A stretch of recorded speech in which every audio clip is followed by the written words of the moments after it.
आज मैं तुम्हें सुंदरकांड की कहानी सुनाऊंगी।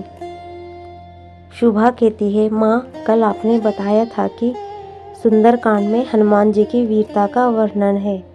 माँ ने कहा, हाँ, इस कांड में उन्हें सीता की खोज में सफलता मिली थी, इसलिए इसका नाम सुंदरकांड रखा गया।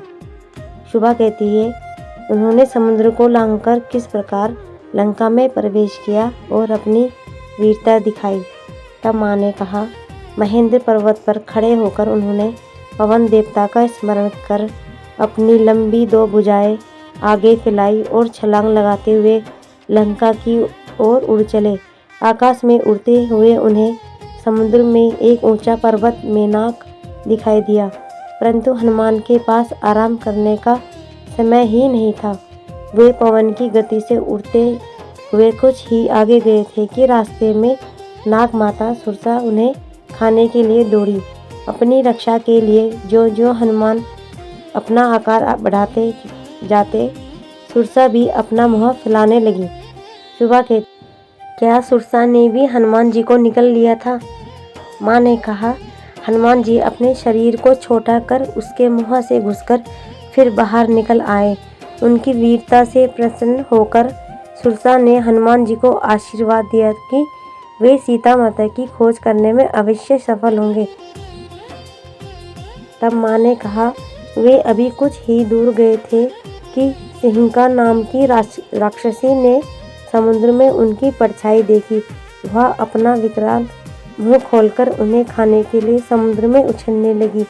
हनुमान जी का ध्यान उसकी ओर गया और उनकी गति रुक गई, इसलिए वे शीघ्र ही सिंहिका के पास गए और नाखूनों से उस नरभक्षी राक्षसी का पेट चीर डाला।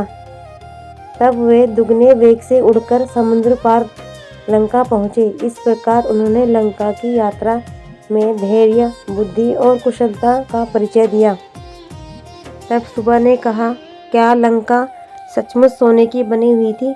माँ ने कहा, इस नगरी को सोने की लंका कहा जाता है।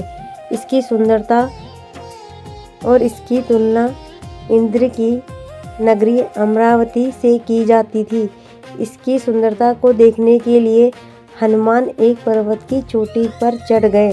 लंका के चारों ओर एक मजबूत परकोटा था। परकोटे के चारों ओर एक गहरी और चौड़ी खाई थी।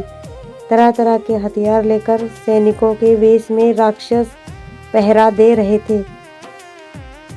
उस नगरी की चौकसी करते हुए चारों ओर लहराते हुए समुद्र को देखकर हनुमान जी सोच में पड़ गए हैं कि यहाँ तक पहुँचने पर भी लंका किस प्रकार जीती जाएगी। उन्होंने रात के अंधेरे में लंका में प्रवेश करना उचित समझा।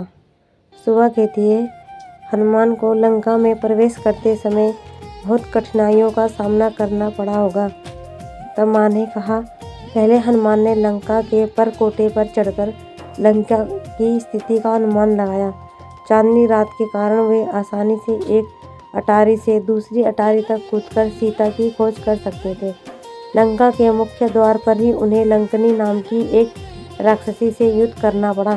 लंकनी उनकी वीरता से इतनी प्रभावित हुई कि उसने उन्हें लंका में प्रवेश करने की सहर्ष अनुमति दे दी। इतना ही नहीं, लंका के विषय में आवश्यक जानकारी भी दे दी। सुबह कहती है, क्या राक्षसों में भी दया, सहयोग की भावना तथा सहानुभूति होती थी? तब माँ ने कहा, उसे हनुमान की वीरता और साहस देखकर उनकी विजय में विश्वास हो गया था। श्री हनुमान जी ने लंका में प्रवेश कैसे किया? सुबह कहती है, क्या लंका में सभी राक्षस दुराचारी थे?